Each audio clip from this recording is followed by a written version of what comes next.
ಹರೇ ರಾಮ.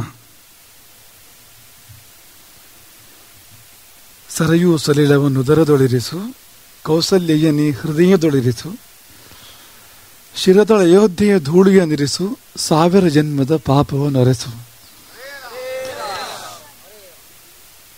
ಹೊಟ್ಟೆಯಲ್ಲಿ ಸೃಷ್ಟೀಶನನ್ನು ಮುದದಿ ಹೊತ್ತಾಕೆ, ಪುಟ್ಟ ರಾಮನು ಮೆಟ್ಟಿ ಪುಣ್ಯವತಿಯಾದಾಕೆ, ಕಟ್ಟ ಕಡೆಯಲ್ಲಿ ಮುಕುತಿ ಜಾತ್ರೆಗೆಡೆಯಾದಾಕೆ, ಶ್ರೇಷ್ಠ ಜನನೀತ್ರಯಕ್ಕೆ ನಮಿಸು ತಡವ್ಯಾಕೆ.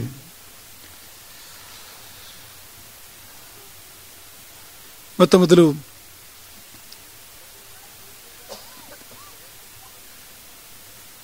ತಾಯಿ ಸರಯೂ ನದಿಗೆ,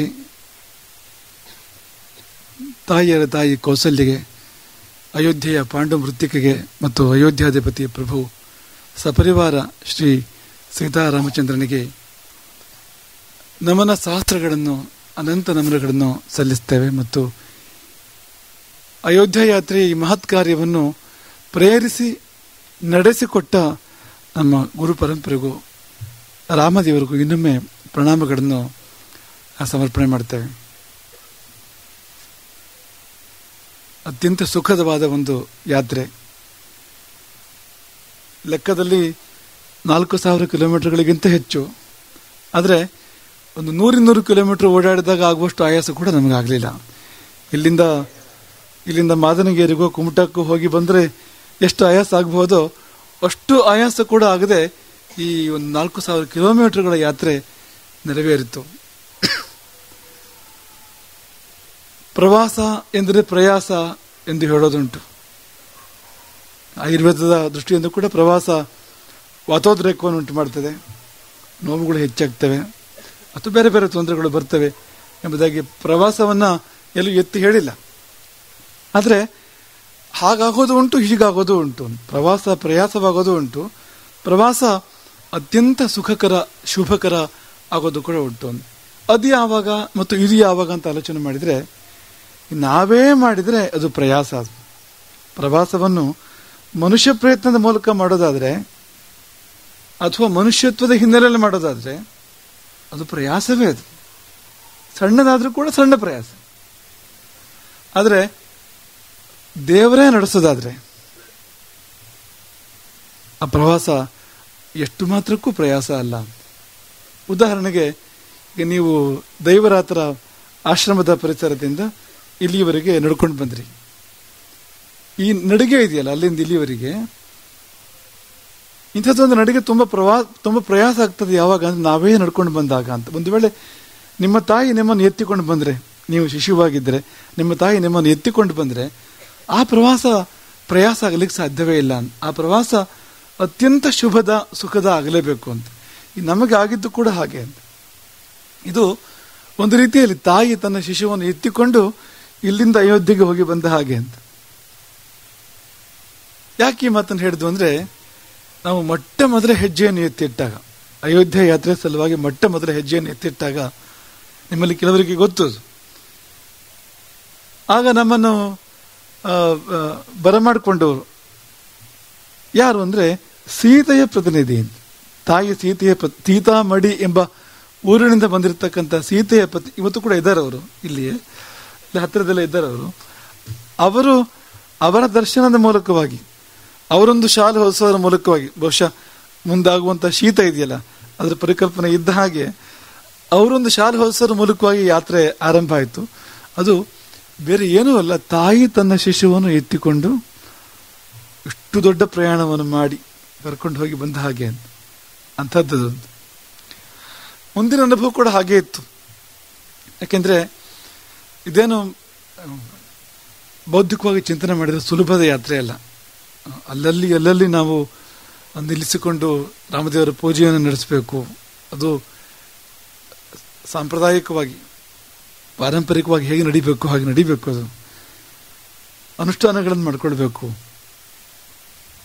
ವಿಶ್ರಾಂತಿ ವಾಹನದಲ್ಲಿ ಹಗಲು ರಾತ್ರಿ ಪ್ರಯಾಣವೇ ಇದ್ದಿದ್ದು ಪೂರ್ತಿ. ಇಲ್ಲಿಂದ ಈಗ ಬಂದು ತಲುಪುವವರೆಗೂ ಕೂಡ ನಿರಂತರ ಅಹೋರಾತ್ರ ಪ್ರಯಾಣವೇ ಇದ್ದಿದ್ದು. ಆದರೆ ಈ ಪೂಜೆಗಳಾಗುವಂಥದ್ದು ಮತ್ತು ಅನುಷ್ಠಾನಗಳಾಗುವಂಥದ್ದು, ಹೀಗೆ ಅದನ್ನು ನಡೆಸ್ಕೊಂಡು ಅಯೋಧ್ಯೆಯವರೆಗೆ ಹೋಗುವಂಥದ್ದು ಬರುವಂಥದ್ದು, ಸುಲಭ ಅಲ್ಲ ಅದೇನು. ಆದರೆ ನಮಗೆ ತುಂಬ ಸುಲಭ ಆಯಿತು, ತುಂಬ ಸುಖದ ಆಯಿತು. ಯಾಕೆಂದರೆ ಪ್ರತಿಯೊಂದು ಸ್ಥಾನದಲ್ಲಿ ಕೂಡ ರಾಮನೇ ಪ್ರೇರಿಸಿ ಜನರು ಎಲ್ಲ ಬೇಕಾದ ಏರ್ಪಾಡುಗಳನ್ನು ಮಾಡಿಕೊಟ್ರು, ಪ್ರತಿಯೊಂದು ಸ್ಥಾನದಲ್ಲಿ ಕೂಡ. ಮತ್ತು ಅತ್ಯಂತ ಪ್ರೀತಿಯಿಂದ ಶ್ರದ್ಧೆಯಿಂದ ಪ್ರತಿಯೊಂದು ಕಡೆಯಲ್ಲೂ ನೀವು ಇನ್ನೊಮ್ಮೆ ಬರಬೇಕು, ನೀವು ಹೆಚ್ಚು ದಿವಸ ಇರುವಂತೆ ಬರಬೇಕು ಎನ್ನುವ ಭಾವ. ಹೀಗೆ ಅಯೋಧ್ಯೆಗೆ ಹೋದರೆ ಅಲ್ಲಿಯೂ ಲಕ್ಷ್ಮಣನ ಪದಛಾಯೆಯಲ್ಲಿ ಇದ್ದ ಕಟ್ಟಡದ ಹೆಸರು ರಾಮಾನುಜ ಪದಛಾಯ ಅಂತ. ಅಂಥ ಅಲ್ಲಿ ಒಂದು ಸುಖವಾಗಿರ್ತಕ್ಕಂಥ ವಾಸ, ಮತ್ತೆ ಎಲ್ಲವೂ ಕೂಡ ಸಸೂತ್ರವಾಗಿ ಆಶ್ಚರ್ಯಕರವಾಗಿ ನಡೆದು ಅಂದರೆ ಅದು ರಾಮನ ದಯೆ ಹೊರತು ಬೇರೆ ಏನೂ ಅಲ್ಲ. ಈ ಗರುಡ ಬರುವಾಗ ನಮಗೆ ಅಲ್ಲಿಯ ನೆನಪಾಯ್ತು, ಪ್ರಾಣ ಪ್ರತಿಷ್ಠಾಪನೆಯ ಸಮಯದಲ್ಲಿ ಹಿಂದೆ ಇಲ್ಲ ಮುಂದೆ ಇಲ್ಲ, 2 ಗರುಡು ಪಕ್ಷಿಗಳು ಒಂದು ಸುಂದರವಾದ ಸಂಚಾರವನ್ನು ಆಕಾಶದಲ್ಲಿ ಮಾಡಿರುವಂಥದ್ದು ಆ ಸಮಯದಲ್ಲಿ. ಆಮೇಲೂ ಕೂಡ ಇಲ್ಲ ಅಂತ. ಇಲ್ಲಿ ಕೂಡ ನಾವು ಅದನ್ನೇ ಕಾಣ್ತಾ ಇದ್ದೇವೆ, ಅದೇ ಗರುಡವೇ ಇಲ್ಲಿಗೆ ಬಂತು ಎನ್ನುವ ಹಾಗೆ. ಈಗ ಅದೇ ಗರುಡ ಇಲ್ಲಿಗೆ ಬಂತು ಯಾಕೆ ನಾವು ಈ ಮಾತನ್ನು ಹೇಳ್ತೇವೆ ಅಂದರೆ, ಇಲ್ಲಿಗೆ ಮುಂದೆ ಇಲ್ಲಿಯೂ ಈಗ ಆದ್ಯ ರಘುತ್ತಮ ಮಠದ ಪುನಃಸ್ಥಾಪನೆ ಆದರೆ ಬಂದು ನೆಲೆಸುವ ಸಾನ್ನಿಧ್ಯ ಅಯೋಧ್ಯೆ ಇದ್ದೇ, ಬೇರೆ ಯಾವುದೂ ಅಲ್ಲ ಅಂತ. ಅಯೋಧ್ಯ ರಾಮನೇ ಅಂತ. ಯಾಕೆಂದ್ರೆ ಇದೇ ಸಮಯದಲ್ಲಿ ಯಾಕೆ ಈ ಸಂದರ್ಭ ಒದಗಿ ಬರಬೇಕು ಅಂತ. ಈಗ ಇಲ್ಲಿ ಅತಿರುದ್ರಾಭಿಷೇಕ ನಡೀತು, ಖ್ಯಾಪನೆಯ ಕಾರ್ಯಕ್ರಮ ನಡೀತು, ಅದು ಒಂದು ಸ್ಫುರಣೆ, ಅದು ಕೂಡ ಒಂದು ಪ್ರೇರಣೆ. ಇದ್ದಕ್ಕಿದ್ದಂತೆ ಅದಾಗಬೇಕು ಅಂತ ದೇವರು ಗುರುಗಳು ಅದನ್ನು ಮಾಡಿಸಿಕೊಂಡಿರ್ತಕ್ಕಂಥದ್ದು ಅಂತ. ಅದು ಪೂರ್ವ ನಿರೀಕ್ಷೆ ಇದ್ದಿದ್ದಲ್ಲ, ಯೋಜಿತ ಅಲ್ಲ. ಪೂರ್ವಯೋಜಿತದ ಮಾತು ಆಗಿರಲಿ, ಯೋಜಿತವೇ ಅಲ್ಲ, ಅದು ಆಗಿ ಹೋಗಿರುವಂಥದ್ದು ಅದು. ಹಾಗೆ ಈ ಯಾತ್ರೆ ಕೂಡ ಅಯೋಧ್ಯೆಗೆ ನಾವು ಯಾವಾಗಲೂ ಹೋದವರಲ್ಲ. ಎಳವೆಯಿಂದ ಆರಂಭ ಮಾಡಿ ಇಲ್ಲಿವರೆಗೆ ಅಯೋಧ್ಯೆಯ ಸುತ್ತಮುತ್ತ ಹತ್ತಿರ ಎಲ್ಲ ನಾವು ಪ್ರಯಾಣ ಮಾಡಿದ್ದೇವೆ, ಭೇಟಿ ಕೊಟ್ಟಿದ್ದೇವೆ. ಅಯೋಧ್ಯೆಗೆ ಹೋಗುವ ಸಂದರ್ಭ ಬರಲಿಲ್ಲ, ಈಗಲೂ ನಮ್ಗೆ ನಿರೀಕ್ಷೆ ಇರಲಿಲ್ಲ. ಈ ಒತ್ತಡದಲ್ಲಿ ಬೇಡ, ಮುಂದೆ ಕೆಲವು ಸಮಯ ಕಳೆದು ಹೋಗೋಣ ಎಂಬ ಭಾವದಲ್ಲಿ ನಾವು ಎದ್ದಿರ್ತಕ್ಕಂಥದ್ದು. ಈ ಒತ್ತಡ ಎಲ್ಲ ಮುಗಿದ ಮೇಲೆ ನಿಮ್ಮನ್ನೆಲ್ಲ ಕರ್ಕೊಂಡು ಆರಾಮಾಗಿ ಹೋಗೋಣ. ಈಗಲೂ ಆ ಕಾರ್ಯಕ್ರಮ ಇದೆ, ನಿಮ್ಮನ್ನೆಲ್ಲ ಕರ್ಕೊಂಡು ಆರಾಮಾಗಿ ಪುನಃ ಹೋಗುವ ಕಾರ್ಯಕ್ರಮ ಇದ್ದೇ ಇದೆ. ಯಾಕೆಂದ್ರೆ ಇದು ಬೇರೆ ಅದು ಬೇರೆ, ಹಾಗೆ ಆ ಭಾವದಲ್ಲಿ ಇದ್ದವರು ನಾವು.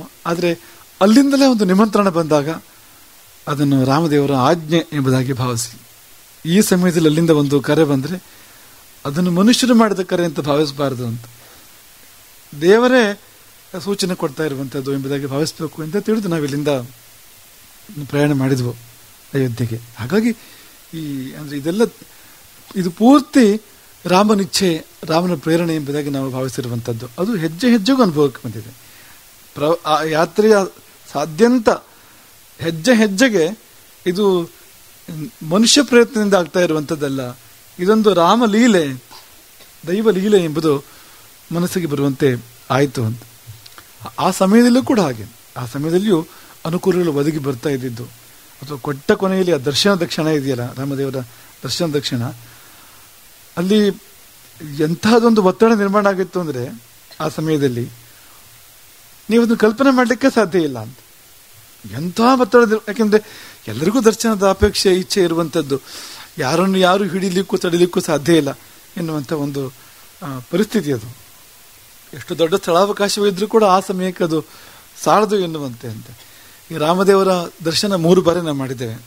ರಾಮನ ಸುಂದರ ವದನಾರು ಬಿಂದಿದ 3 ಬಾರಿ ದರ್ಶನ ನಮಗೆ ಆ ಸಮಯದಲ್ಲಿ ಆಗಿರುವಂಥದ್ದು. ಆದರೆ ಆ ಸಮಯದ ಸಂದರ್ಭ ಹೇಗಿತ್ತು ಅಂದರೆ, ಯೋಗ ಇದ್ರೆ ಮತ್ತೆ ಮರಳಿ ಬಂದು ನಿಮ್ಮನ್ನು ಕಾಣುವಂಥದ್ದು, ಇಲ್ಲದಿದ್ರೆ ರಾಮನ ಮುಂದೆಯೇ ಮುಕ್ತಿ ಎನ್ನುವಂಥ ಸಂದರ್ಭ ಇತ್ತಲ್ಲಿ ಅಂತ. ಒತ್ತಡ ಹೇಗಿತ್ತು ಅಂದರೆ, ಈ ಶಬ್ದಗಳನ್ನು ಯಥಾರ್ಥವಾಗಿ ಸ್ವೀಕಾರ ಮಾಡಿ, ಇದು ಸುಮ್ಮನೆ ಅತಿಶಯೋಕ್ತಿಗೋಸ್ಕರ ಹೇಳ್ತಾ ಇರುವಂಥದ್ದಲ್ಲ, ಯಥಾರ್ಥವಾಗಿ ಸ್ವೀಕಾರ ಮಾಡಿ ಅಂತ.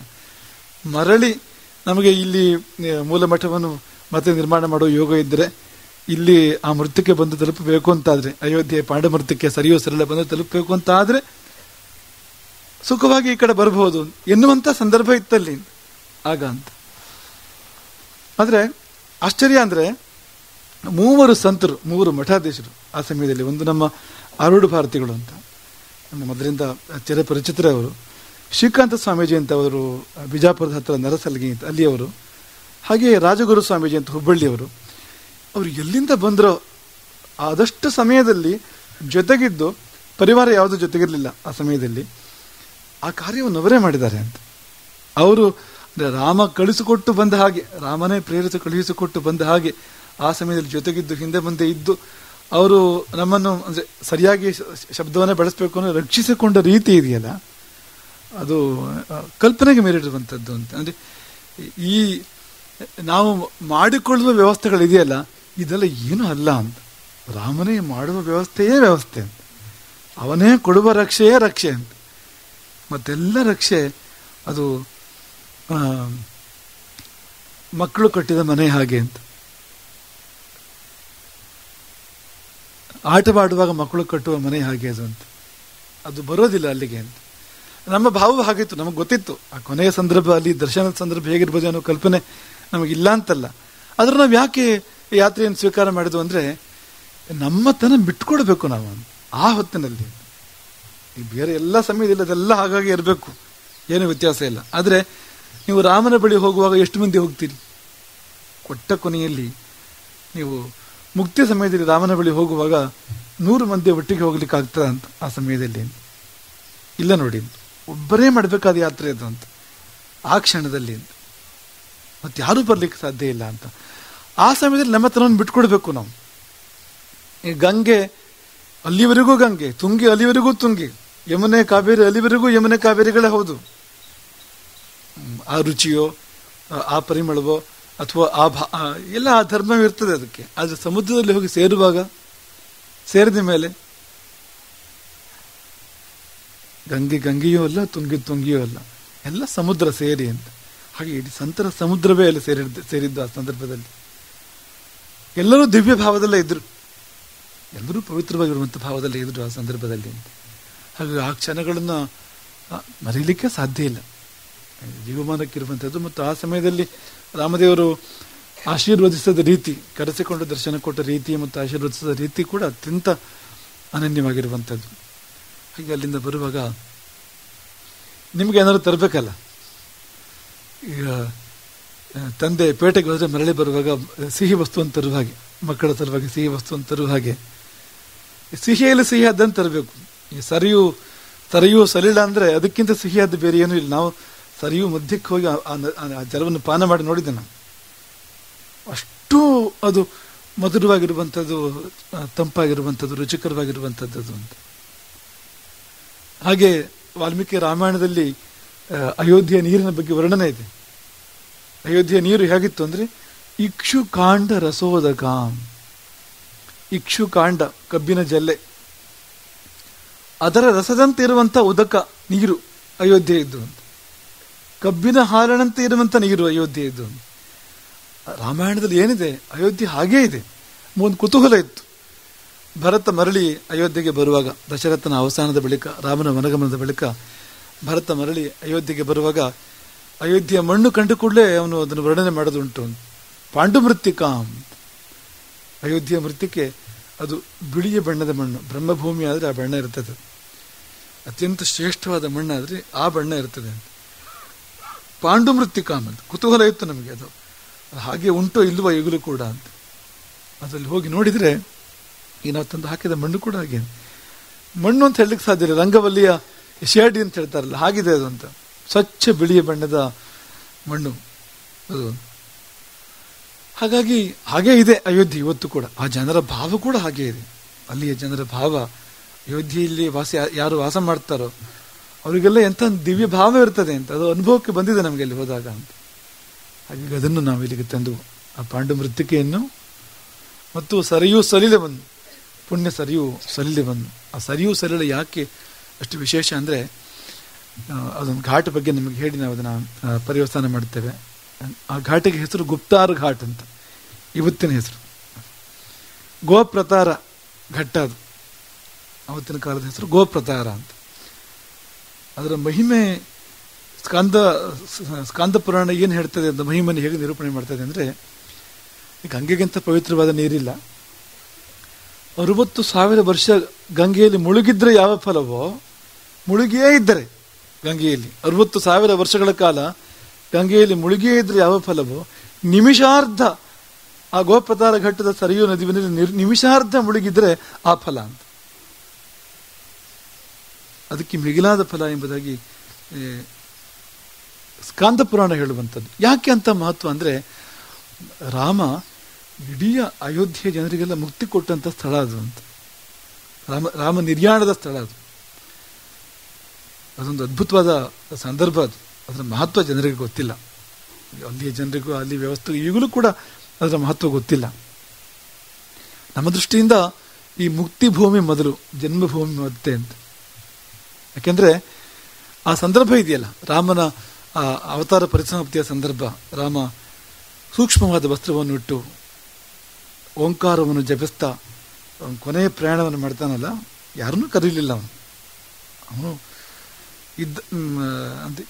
ಎದ್ದು ಹೋಗಿದ್ದಂತೆ ಅನ್ನೋ ಹಾಗೆ ಅಂತ ಸಂದರ್ಭ ಅದು ಅಂತ. ಆಗ ಧನುಸ್ಸು ಕೂಡ, ಅವನ ಧನುಸ್ಸು ಬಾಣಗಳು ದೇವತೆಗಳ ರೂಪವಂತಾಳಿ, ಒಂದು ಪುರುಷಾಕಾರವಂತಾಳಿ ಪಕ್ಕದಲ್ಲಿ ಬಂದು ನಡ್ಕೊಂಡು ಬರ್ತವೆ ಅಂತ ಸಂದರ್ಭ ಅದು. ಅವನ ದಿವ್ಯಾಸ್ತ್ರಗಳು ಅವುಗಳು ಕೂಡ ಮನುಷ್ಯರು ಅಂದರೆ ಪುರುಷಾಕಾರವಂತಾಳಿ ಅವನೊಟ್ಟಿಗೆ ನಡೆದುಕೊಂಡು ಬರ್ತವೆ.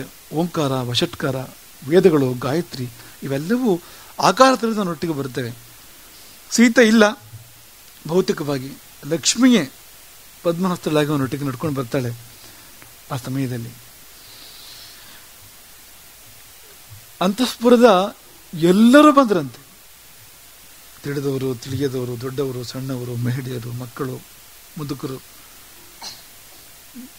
ಅಲ್ಲಿಯ ದಾಸದಾಸಿಯರು, ಯಾರನ್ನು ರಾಮ ಕರೆದಿದ್ದಲ್ಲ, ತಾನಾಗಿ ಎಲ್ಲರೂ ಕೂಡ ಅವನು ಹಿಂಬಾಲಿಸ್ತಾರೆ ಆ ಸಂದರ್ಭದಲ್ಲಿ. ಭರತ, ಶತ್ರುಘ್ನ, ಲಕ್ಷ್ಮಣ ಮೊದಲೇ ಮುಂದುವರೆದಾಗಿದೆ, ನಿಮಗೆಲ್ಲ ಗೊತ್ತಿರುವಂಥದ್ದು. ವಾನರರು, ರಾಕ್ಷಸರು, ಕೊನೆಗೆ ಹೇಗೆ ಅಂದ್ರೆ ಅಯೋಧ್ಯೆಯಲ್ಲಿ ಉಸಿರಾಡುವಂಥದ್ದು ಏನೂ ಉಳಿಲಿಲ್ಲ ಅಂತ ರಾಮಾಯಣ ವರ್ಣನೆ ಮಾಡ್ತದೆ. ಪಶುಗಳು, ಪಕ್ಷಿಗಳು, ಕ್ರಿಮಿಕೀಟಗಳು, ಶರೀರವಿಲ್ಲದ ಅಗೋಚರ ಶಕ್ತಿಗಳು ಅಂಥವೂ ಕೂಡ ಅಂತ. ಶರೀರ ಇರುವಂಥದ್ದು ಮಾತ್ರ ಅಲ್ಲ, ಶರೀರವಿಲ್ಲದೆ ಇರತಕ್ಕಂಥ ಶಕ್ತಿಗಳಿರ್ತವಲ್ಲ, ಮುಕ್ತಿ ಬಯಸುವಂಥ ಜೀವಗಳು ಉದಾಹರಣೆಗೆ, ಅಂಥವೆಲ್ಲವೂ ಕೂಡ, ಅಥವಾ ಯಾವುದಾದ್ರೂ ನಾವು ಪೂಜೆ ಮಾಡ್ತಕ್ಕಂಥ ಶಕ್ತಿಗಳೇ, ನಾವು ಸಣ್ಣ ಸಣ್ಣ ದೇವತೆಗಳನ್ನು ಪೂಜೆ ಮಾಡ್ತೇವೆ, ಎಲ್ಲವೂ ರಾಮನನ್ನು ಹಿಂಬಾಲಿಸಿದವು. 2 ಕ್ರೋಶ ದೂರ ಅದು, ರಾಮನ ಅರಮನೆಯಿಂದ ಆ ಸ್ಥಳಕ್ಕೆ ಒಂದು 2 ಕ್ರೋಶ ದೂರ. 2 ಕ್ರೋಶ ಅಂದರೆ 4 ಮೈಲಿ, ಒಂದು 6-7 ಕಿಲೋಮೀಟ್ರು ಅಷ್ಟೇ. ನಾವು ಹೋದ್ವು ಅಷ್ಟೇ ದೂರ ಇದ್ದಿತ್ತು, ಅದೇ ದೂರ ಅದು. ಅಷ್ಟು ದೂರ ನಡ್ಕೊಂಡು ಹೋಗಿ 1-2 ಗಂಟೆ ಬೇಕು. ಸರಿಯು ಹೇಗೆ ಹೋಗ್ತದೋ ಹಾಗೆ ಅದರೊಟ್ಟಿಗೆ ಅವನು ಹೋಗ್ತಾನೆ. ಆ ಅಯೋಧ್ಯೆಯಿಂದ ಹೊರ ಬಂದ ಮತ್ತೆ ಆ ಹೋಗೋ ದಾರಿ ಅಕ್ಕಪಕ್ಕದಲ್ಲಿ ಯಾರಾದ್ರೂ ಇದ್ರೆ ಅವರು ಕೂಡ ರಾಮನನ್ನು ಹಿಂಬಾಲಿಸಿದ್ರಂತೆ. ಯಾರು ಕೃಷಿ ಮಾಡ್ತಾ ಇದ್ದವರು, ಯಾರೋ ಎಲ್ಲಿಂದಿರಿಗೂ ನಡ್ಕೊಂಡು ಹೋಗ್ತಾ ಇದ್ದವರು, ಆ ರಾಮನನ್ನು ಕಂಡಾಗ ಅವ್ರಿಗೆ ಹೇಗೆ ಕಂಡಿತು ಅಂದರೆ, ಸ್ವರ್ಗದ್ವಾರಂ ಅಪಾವೃತಂ, ತೆರೆದಿಟ್ಟು ಸ್ವರ್ಗದ ದ್ವಾರದ ಹಾಗೆ, ಮುಕ್ತಿಯ ದ್ವಾರದ ಹಾಗೆ ಅಂತ ರಾಮನನ್ನು ಹಿಂಬಾಲಿಸ್ತಾರೆ ಅವರೆಲ್ಲರೂ ಕೂಡ. ಹಾಗಂತ ಯಾರೂ ಬೇಸರದಲ್ಲಿ ಇರಲಿಲ್ಲವಂತೆ, ಎಲ್ಲರೂ ತುಂಬ ಸಂತೋಷವಾಗಿದ್ರಂತೆ, ಆನಂದವಾಗಿದ್ರಂತೆ ಎಲ್ಲರೂ ಕೂಡ. ಹಾಗೆ ರಾಮ ಆ ಸ್ಥಾನದವರೆಗೆ, ಆ ಸ್ಥಾನ ಹೇಗಿದೆ ಅಂದರೆ, ಈಗ ಪೂರ್ವದಿಂದ ಪಶ್ಚಿಮಕ್ಕೆ ಸರಿಯು ಹರಿಯುವಂಥದ್ದು, ಆದರೆ ಪಶ್ಚಿಮದಿಂದ ಪೂರ್ವಕ್ಕೆ ಆ ಸ್ಥಾನ ಬಂದಾಗ ಅದು ಅಯೋಧ್ಯೆ ಕಡೆ ತಿರುಗ್ತದೆ, ಮತ್ತೆ ಅದು ದಕ್ಷಿಣದಿಂದ ಉತ್ತರಕ್ಕೆ. ಅದು ಅಲ್ಲಿಗೆ ಬಂದಾಗ ರಾಮ ಸರಿಯು ನದಿಯಲ್ಲಿ ಇಳಿತಾನೆ. ಅವನ ಚರಣಗಳು ಸೋಕಿದು ಸರಿಯು ನದಿಗೆ ಅಂತ ಅಷ್ಟೇ. ಅದು ಅದಕ್ಕಿಂತ ಹೆಚ್ಚು ಹೇಳಿದ್ರೆ ಕೋಪ ಬರ್ತದೆ ಅಲ್ಲಿರುವ ಜನರಿಗೆ. ಜಲಸಮಾಧಿ ಅಂದರೆ ಕೋಪವೇ ಬರ್ತದೆ ಅಂತ ಸಂದರ್ಭ ನಡೀತಲ್ಲಿ ಅಂತ. ಹಾಗೆಲ್ಲ ಅಲ್ಲ ಅದು ಅಂತ, ಅಂತರ್ಧಾನ ಆಗಿದ್ದು ರಾಮದೇವರು ಅಂತ ಅವರು ಆವೇಶದಲ್ಲಿ ಹೇಳ್ತಾರೆ ಅದನ್ನು ಅಂತ. ನಿಜ ಅದು. ರಾಮಾಯಣದ ಒಡನೆ ಕೂಡ ಅಷ್ಟೇ ಇರುವಂಥದ್ದು. ಚರಣಗಳಿಂದ ಸರಿಯು ನದಿಯನ್ನು ಸ್ಪರ್ಶ ಮಾಡ್ತಾನೆ ಅವನು. ಚರಣ ಸೋಕಿತು ಸರಿಯು ನದಿಗೆ ಅಂತ. ಭರತ ಶತ್ರುಘ್ನರು ಶಂಖಚಕ್ರಗಳಾಗಿ ಮತ್ತೆ ಅವನಲ್ಲಿ ಸಮಾಹಿತರಾದಾಗ ಅವನು ಮಹಾವಿಷ್ಣುವಾಗಿ ಮೇಲೆದ್ದ ಅಂತ. ಆ ಸಮಯದಲ್ಲಿ ಸ್ವಾಗತಕ್ಕೆ ಬ್ರಹ್ಮಾದಿ ದೇವತೆಗಳೇ ಬಂದಿದ್ದರಂತೆ ಅಲ್ಲಿಗೆ. ರಾಮ ತಲುಪುವಾಗಲಿದ್ರು ಅವರೆಲ್ಲರೂ ಕೂಡ ಬ್ರಹ್ಮಾದಿ ದೇವತೆಗಳು. ಬ್ರಹ್ಮನಿಗೆ ರಾಮ ವಿಷ್ಣುವಾಗಿ ಆದೇಶ ಮಾಡ್ತಾನೆ, ಇವರೆಲ್ಲರಿಗೂ ಮುಕ್ತಿಯನ್ನು ಕೊಡು, ಇವರೆಲ್ಲರಿಗೂ ಮುಕ್ತಿಯನ್ನು ಕೊಡು ಅಂತ. ಅದ್ಭುತ ಸಂದರ್ಭ ಅಂದರೆ, ನಿಮಗೆ ಇನ್ನೊಂದು ಸಂದರ್ಭ, ಇನ್ನೊಂದು ಅವತಾರವೋ, ಇನ್ನೊಂದು ಮಹಾಪುರುಷರ ಜೀವನದಲ್ಲಿಯೋ ಈ ಬಗೆಯ ಅಂತ್ಯ ಸಿಕ್ಕೋದಿಲ್ಲ ಅಂತ. ಈ ಬಗೆಯ ಈ ಮುಕ್ತಿಯ ಜಾತ್ರೆ ನಾವು ಬರೆದ 4 ಸಾಲಿನ ಅದನ್ನ ಆ 1 ಸಾಲ ಆ ರೀತಿ ಇದೆ ಅಂತ. ಕಟ್ಟ ಕಡೆಯಲ್ಲಿ ಮುಕುತಿ ಜಾತ್ರೆಗೆ ಎಡೆಯಾದವಳು ಸರಿಯು ನದಿ. ಅದು ಕಟ್ಟ ಕಡೆಯಲ್ಲಿ ಮುಕುತಿಯ ಜಾತ್ರೆ ಅದು ಅಂತ. ಎಲ್ಲರಿಗೂ ಮುಕ್ತಿ, ಅಲ್ಲಿದ್ದವ್ರು ಎಲ್ರಿಗೂ ಕೂಡ ಮುಕ್ತಿ. ಅಯೋಧ್ಯೆ ಕಾಡಾಯ್ತು. ಆಮೇಲೆ ಋಷಭನೆಂಬ ರಾಜ ಬರುವಲ್ಲಿಯವರೆಗೆ ಅಯೋಧ್ಯೆ ಕಾಡಾಗಿತ್ತು. ಅಯೋಧ್ಯೆಯಲ್ಲಿ ಯಾರೂ ಇರಲಿಲ್ಲ, ಏನೂ ಇರಲಿಲ್ಲ, ಶೂನ್ಯ ಆಯ್ತು ಅಯೋಧ್ಯೆ ಅಂತ. ಯಾಕೆಂದ್ರೆ ಪೂರ್ಣಮೇ ಹೊರಟು ಹೋದ ಮೇಲೆ ಮತ್ತದು ಶೂನ್ಯವಾಗದೆ ಬೇರೆ ಏನಾಗಬೇಕು ಅಂತ. ಹಾಗಾಗಿ ಪೂರ್ತಿ ನಿರ್ಜನ, ನಿರ್ಮಾನುಷ ಮಾತ್ರ ಅಲ್ಲ, ಪ್ರಾಣಿ ಪಶು ಪಕ್ಷಿ ಕ್ರಿಮಿ ಕೀಟ ಯಾವುದೂ ಇಲ್ಲ, ಹೀಗಿತ್ತು ಅಯೋಧ್ಯೆ ಅಂತ. ಹಾಗಾಗಿ ಆ ಸ್ಥಾನಕ್ಕೆ ನಾವು ಹೋಗಿದ್ವು. ಯಾಕೆ ನಮಗೆ ದೊಡ್ಡ ಕನಸೇ ನಮ್ಮದು ಹಾಗಿದ್ದಿದ್ದು ಅಂತ. ನಾವು ಅಲ್ಲಿಗೆ ಹೋಗಿ ಬರಲೇಬೇಕು ಅಂತ. ಜನ್ಮಭೂಮಿಗೆ ಹೋಗುವುದು ಒಂದು, ಅದಕ್ಕಿಂತ ಮುಖ್ಯವಾಗಿ ಈ ಸ್ಥಾನಕ್ಕೆ ಹೋಗಬೇಕು ಅಂತ. ಯಾರಿಗೂ ಅದರ ಮಹತ್ವ ಗೊತ್ತಿಲ್ಲ, ಆ ಪರಿಸರ ವಾಸಿಗಳಿಗೂ ಕೂಡ ಅದರ ಮಹತ್ವ ಅಷ್ಟಾಗಿ ಗೊತ್ತಿಲ್ಲ ಅಂತ. ಹಾಗೆ ನಾವಲ್ಲಿ ಸರಿಯೂ ನದಿಯಲ್ಲಿ ನೌಕೆಯಲ್ಲಿ ಮಧ್ಯದಲ್ಲಿ ಹೋಗಿ, ಸಣ್ಣ ದೋಣಿಯಲ್ಲಿ ಮಧ್ಯದಲ್ಲಿ ಹೋಗಿ ಅಲ್ಲಿ ಒಂದು 4 ಪರಿಕ್ರಮ ಅಲ್ಲಿ ಮಾಡಿ ಸರಿಯು ಅಲ್ಲಿ ಒಂದು ರಾಮಭಾವದಲ್ಲಿ ಕೆಲವು ಕ್ಷಣ ಇದ್ದು ನಾವು ಬಂದಿರುವಂಥದ್ದು. ಹಾಗಾಗಿ ಸರಿಯೂ ನದಿಯ ಸಲಿಲ ಅತ್ಯಂತ ವಿಶೇಷ ಅಂತ. ಯಾಕೆ ನಾವು ಅದನ್ನು ತಂದು ಇಲ್ಲಿ ನಿಕ್ಷೇಪ ಮಾಡಬೇಕು ಅಂದ್ರೆ, ಕೊಟ್ಟ ಕೊನೆಯಲ್ಲಿ ರಾಮನು ಕೂಡ ಸಮಾವೇಶಗೊಂಡಿದ್ದು ಅಲ್ಲಿಯೇ, ಸರಿಯೂ ನದಿಯ ಸಲಿಲದಲ್ಲಿ ಅಂತ. ಏನು ಮಹತ್ವ ಇರ್ಬೋದು ಆ ನದಿಗೆ, ಆ ಸಲಿಲಕ್ಕೆ ಅಂತ. ಹಾಗೆ ಆ ಗೋಪ್ರತಾರ ಘಾಟ್, ಗುಪ್ತಾರ್ ಘಾಟ್, ಅಲ್ಲಿಗೆ ಹೋಗಿ ರಾಮನ ಮುಕ್ತಿ ಭೂಮಿಯಲ್ಲಿ ಆ ರಾಮನ ಒಂದು ಭಾವವನ್ನು, ಆ ಭಾವದಲ್ಲಿ ಕೊಂಚ ಕೆಲವು ಕಾಲ ಇದ್ದಿದ್ದು. ಆಮೇಲೆ ನಮ್ಮಲ್ಲಿಯೇ ಒಬ್ಬ ಶಿಲ್ಪಿ ರಚನೆ ಮಾಡಿರ್ತಕ್ಕಂಥ ಇನ್ನೊಂದು ರಾಮನ, ಅದು ಪ್ರತಿಷ್ಠಾಪನೆಗೊಳ್ಳಲಿಲ್ಲ, ಅದು ಹೋಗಿ ಅದನ್ನು ಆ ವಿಗ್ರಹದ ದರ್ಶನ ಕೂಡ ಮಾಡಿದ್ವಿ. ಅದು ಎಷ್ಟು ಅದ್ಭುತವಾಗಿದೆ ಅಂದ್ರೆ, ಆ ವಿಗ್ರಹ ಪ್ರತಿಷ್ಠಾಪನೆ ಆಗದೇ ಇರುವಂಥದ್ದು, ರಾಮನ ಎದ್ದು ಬಂದಂತೆ ಅತ್ಯದ್ಭುತವಾಗಿರುವಂಥ ವಿಗ್ರಹ ಅದು. ಅವರು ಮನುಷ್ಯರು ಮಾಡಿದ್ದೇ ಅಲ್ಲ ಅದು ಅಂತ. 7 ಸಂಖ್ಯೆ ಬಂದು 7 ತಿಂಗಳ ಅಧ್ಯಯನ, 7 ಜನ ಶಿಲ್ಪಿಗಳು ಸೇರಿ ಮಾಡಿರ್ತಕ್ಕಂಥದ್ದು, 7 ತಿಂಗಳ ಅವಧಿ ತೆಗೆದುಕೊಂಡಿರುವಂಥ ಎಲ್ಲ 7 ಬಂದಿದೆ ಅವರು ಮಾಡುವಾಗ ಅದನ್ನು. ಯಾಕೆಂದ್ರೆ ರಾಮ 7ನೇ ಅವತಾರ, ಪುನರ್ವಸು 7ನೇ ನಕ್ಷತ್ರ. ನೀವು ಹಾಗೆ ನೋಡ್ತಾ ಹೋದ್ರೆ 7 ಮುಕ್ತ ನಗರಗಳ ಪೈಕಿ ಮೊದಲನೇದ್ದು ಅಯೋಧ್ಯೆ, ಮೋಕ್ಷ ನಗರಗಳಲ್ಲಿ ಮೊದಲನೇದು. ಯಾಕೆಂದ್ರೆ ಅಂತ ಮುಕ್ತಿ ಜಾತ್ರೆ ಬೇರೆ ಇಲ್ಲಿ ಕೂಡ ನಡೀಲಿಲ್ಲ ಅಂತ. ರಾಮ ಅಂದ್ರೂ ಕೂಡ 7. ರಾ ಅಂದ್ರೆ 2, ಎರಳಭ ಅವರ್ಗೀಯ ವ್ಯಂಜನಗಳ ಪೈಕಿ 2ನೇ ಅಕ್ಷರ ರಾ ಅಂದ್ರೆ. ಮ ಅಂದ್ರೆ ಪವರ್ಗದ 5ನೇ ಅಕ್ಷರ, ಪ ಪ ಬ ಮ ಎನ್ನುವಾಗ 2 5 ಸೇರಿದ್ರೆ 7. ರಾಮ ಅಂದ್ರೆ 7. ವಾಲ್ಮೀಕಿ ರಾಮಾಯಣಕ್ಕೆ 7 ಕಾಂಡಗಳು ಅಂದ್ರೆ ರಾಮ ಅಂದ್ರೆ 7 ಅಂತ. ರಾಮ ಅಂದ್ರೆ ಮಲಗು ಅಲ್ಲ, ರಾಮ ಅಂದ್ರೆ 7 ಅಂತ, ಎಚ್ಚರಗೊಳ್ಳು ಅಂತ. ಅದು 7ನೇ ಚಕ್ರ ಸಹಸ್ರಾರಕ್ಕೆ ನಮ್ಮನ್ನು ಕರೆದೊಯ್ಯತಕ್ಕಂಥ ಮಹಾಸನ್ನಿಧಾನ ಅದು ಅಂತ, ಮಹಾಚೇತನ ಅದು ಅಂತ. ಹಾಗಾಗಿ ಅದರ ಸಂದರ್ಶನ, ಮರುದಿನ ಪ್ರಾಣ ಪ್ರತಿಷ್ಠಾಪನೆಯಲ್ಲಿ ಭಾಗವಹಿಸ್ತಕ್ಕಂಥ ಅವಕಾಶ, ಕೊನೆಯಲ್ಲಿ ಒಂದು ಅತ್ಯದ್ಭುತವಾಗಿರುವಂಥ ರಾಮನ ದರ್ಶನ, ಅತ್ಯಂತ ಸುಖದವಾದ ಪುನಃ ಪ್ರಯಾಣ. ಇದು ಹೇಗಿದೆ ಅಂದರೆ, ಈ ಹನುಮಂತ ಲಂಕೆಗಿದ್ದು ಸಮುದ್ರವನ್ನು ಹಾರಿ ಲಂಕೆಯನ್ನು ಸೇರಿ ಸೀತೆಯ ದರ್ಶನ ಮಾಡ್ಕೊಂಡು ಬಂದಾಗ ಹೀಗೆ ಇದೇ ರೀತಿ ಕಪಿಗಳೆಲ್ಲ ಸೇರ್ಕೊಂಡು ಒಂದು ಅನುಭವ ಕಥನ ಮಾಡ್ತಾನೆ ಹನುಮಂತ. ಹೇಗಾಯ್ತು ಯಾತ್ರೆ ಅಂತ. ಅದು ಸೀತಾ ದರ್ಶನದ ಅನುಭವ, ಇದು ಸೀತಾರಾಮ ದರ್ಶನದ ಅನುಭವ ಅಂತ ಅನ್ಬೋದು ಇದನ್ನು ನಾವು ಅಂತ. ಹಾಗಾಗಿ ಇಲ್ಲಿ ಬರುವಾಗ ಇವರು ಮತ್ತೆ ಇದ್ದಾರೆ, ಈ ಸೀತಾಮಡಿಯವರು ಪುನಃ ಬರುವಾಗ ಬಂದು ಅಲ್ಲಿಗೆ ಬರಬೇಕು ಅಂತ, ಸೀತಾಮಡಿಗೆ ಬರಬೇಕು, ಸೀತಾಮಾತೆಯ ದರ್ಶನ ಮಾಡಬೇಕು ಅಂತ. ಅದೊಂದು ಯಾತ್ರೆ ಇದೆ ಮುಂದೆ ಮಾಡುವಂಥದ್ದು. ಯಾಕೆಂದ್ರೆ ನಮ್ಮ ಪ್ರಕಾರ ಇದು ಜನನಿ ಸೀತೆಯೇ ನಡೆಸಿಕೊಟ್ಟಿರ್ತಕ್ಕಂಥ ಯಾತ್ರೆ ಇದು, ಬೇರೆ ಏನೂ ಅಲ್ಲ ಎಂಬುದಾಗಿ ನಾವು ಭಾವಿಸಿ, ಕೊನೆಯದಾಗಿ ಈ ಮೂಲಮಠ ನಮಗಂತೂ ತುಂಬ ವಿಶೇಷ ಅಂತ ಅನ್ನಿಸ್ತದೆ. ಇದು ಈ ಮುಹೂರ್ತಕ್ಕೆ ಕಾದಿರುವಂಥದ್ದು. ಸಂಕ್ರಾಂತಿಯ ಹಿಂದೆ ಸಂಕ್ರಾಂತಿಯ ಹಿಂದೆ ಇಲ್ಲಿ ಒಂದು ಖ್ಯಾಪನೆ ನಡೀತು. ಈ ಮೂಲಮಠದ ಪ್ರಕ್ರಿಯೆ ಆರಂಭ ಆಯಿತು. ಸಂಕ್ರಾಂತಿಯ ಮರುದಿನ ನಮ್ಮ ಅಧ್ಯಕ್ಷರು ಅದೇ ಮಾತನ್ನು ಹೇಳಿದ್ರು ಆ ಸಂದರ್ಭದಲ್ಲಿ. ಸಂಕ್ರಾಂತಿಯ ಮರುದಿನ ರಾಮದೇವರ ಪ್ರಾಣ ಪ್ರತಿಷ್ಠಾಪನೆ ಅಲ್ಲಿ ಅಯೋಧ್ಯೆಯಲ್ಲಿ ಆಯಿತು. ಅಲ್ಲಿಂದ ಇಲ್ಲಿಗೆ ಬಂದು ನಾವು ಆ ಸಲಿಲು ಬಂದು ಆ ಮೃತ್ತಿಕೆಯನ್ನು ನಿಕ್ಷೇಪ ಮಾಡುವಾಗ ಇದು ಅಯೋಧ್ಯೆಯೇ ಇದು. ಇಲ್ಲಿ ಅಯೋಧ್ಯೆ ಸೀತಾರಾಮಚಂದ್ರ ದೇವರ ಸನ್ನಿಧಿಯೇ ಇಲ್ಲಿ ಏರ್ಪಡುವಂಥದ್ದು. ಅದೇ ಸೀತೆ, ಅದೇ ರಾಮ, ಅದೇ ಲಕ್ಷ್ಮಣ, ಅದೇ ಭರತ ಶತ್ರುಘ್ನರು, ಅದೇ ಹನುಮಂತ ಇಲ್ಲಿ ಬಂದು ವಾಸ ಮಾಡಿ ಆಯ್ತು ಅಂತ.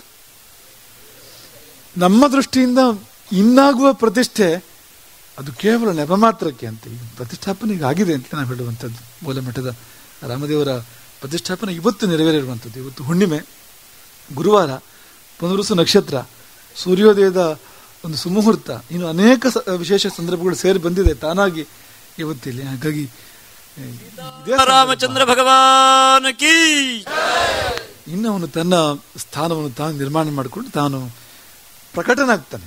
ಇದು ಗುಪ್ತಾರ್ ಘಾಟ್ ಅಂದ ಹಾಗೆ ಇದು ಈಗ ಗುಪ್ತರಾಮನ ಒಂದು ಸಾನ್ನಿಧ್ಯ ಇಲ್ಲಿರುವಂಥದ್ದು. ಈಗ ಇನ್ನು ಮುಂದೆ ಅದು ಎದ್ದು ಬರುವಂಥದ್ದು, ಪ್ರಕಟವಾಗುವಂಥದ್ದು. ನಾವು ನೀವೆಲ್ಲ ಸೇರಿ ಸೇವೆಯನ್ನು ಮಾಡಿ, ಕಪಿಗಳು ಸೇವೆ ಮಾಡಿದ ಹಾಗೆ, ಅಳಿಲು ಸೇವೆ ಮಾಡಿದ ಹಾಗೆ ಸೇವೆಯನ್ನು ಮಾಡಿ ಇದನ್ನು ಸಾಕಾರ ಮಾಡೋಣ.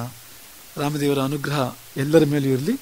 ಕೊಟ್ಟ ಕೊನೆಯಲ್ಲಿ ಇನ್ನೊಂದು ಅಯೋಧ್ಯ ಯಾತ್ರೆ ನಾವೆಲ್ಲ ಸೇರಿ ಮಾಡೋಣ, ಎಲ್ಲರೂ ಒಟ್ಟಿಗೆ ಇದ್ದುಕೊಂಡು. ಇದೀಗ ಪ್ರಾಣ ಪ್ರತಿಷ್ಠಾಪನೆಗೆ ದೇವರೇ ಕರೆದು ಹೋಗಿ ಬಂದಿರುವಂಥದ್ದು. ಇನ್ನೊಂದು ಬಾರಿ ನಾವೆಲ್ಲ ಸೇರಿ ಆರಾಮವಾಗಿ ರಾಮನ ದರ್ಶನವನ್ನು ಮಾಡೋಣ, ಅಯೋಧ್ಯೆಯ ಮತ್ತೊಂದು ಯಾತ್ರೆಯನ್ನು ಕೈಗೊಳ್ಳೋಣ ಎಂಬುದಾಗಿ ಈ ಸಮಯದಲ್ಲಿ ಒಂದು ಸಂಕಲ್ಪವನ್ನು ಮಾಡ್ತೇವೆ. ಮತ್ತು ನಿಮ್ಮೆಲ್ಲರನ್ನು ಅಯೋಧ್ಯೆಯಿಂದ ಬಂದು ತುಂಬ ಪ್ರೀತಿಯಿಂದ ಹರಿಸ್ತೇವೆ. ಎಲ್ಲರಿಗೂ ಒಳಿತಾಗಲಿ ಅಂತ ಪುಣ್ಯ ಆಗ್ತದೆ. ಹರಿಯರ ಶ್ರೀಮದ್ ಜಗದ್ಗುರು ಶಂಕರಾಚಾರ್ಯ ಶ್ರೀಮದ್ ರಾಘವೇಶ್ವರ ಭಾರತಿ ಸ್ವಾಮಿ ಮಹಾರಾಜ್ ಕೀ, ಸೀತಾರಾಮಚಂದ್ರ ಭಗವಾನ್ ಕೀ. ಕೆಲವು ಕಾಲದ ಹಿಂದೆ ಮಠದಲ್ಲಿ ರಾಮಾಯಣ ಮಹಾಸತ್ರ ನಡೆಯಿತು. ನಿಮಗೆಲ್ಲ ಗೊತ್ತಿರ್ಬೋದು. 2005ನೇ ಇಸ್ವಿಯಲ್ಲೂ 6ನೇ ಇಸ್ವಿಯಲ್ಲಿ ರಾಮಾಯಣ ಮಹಾಸತ್ರ ನಡೀತು. ಅಯೋಧ್ಯೆಯಿಂದ 1,000 ಜನ ಸಂತರು ಬಂದು ರಾಮಾಯಣದ ಪಾರಾಯಣ, 1,000 ರಾಮಾಯಣ ಪಾರಾಯಣ ನಿಮಗೆಲ್ಲ ಗೊತ್ತಿರ್ಬೋದು.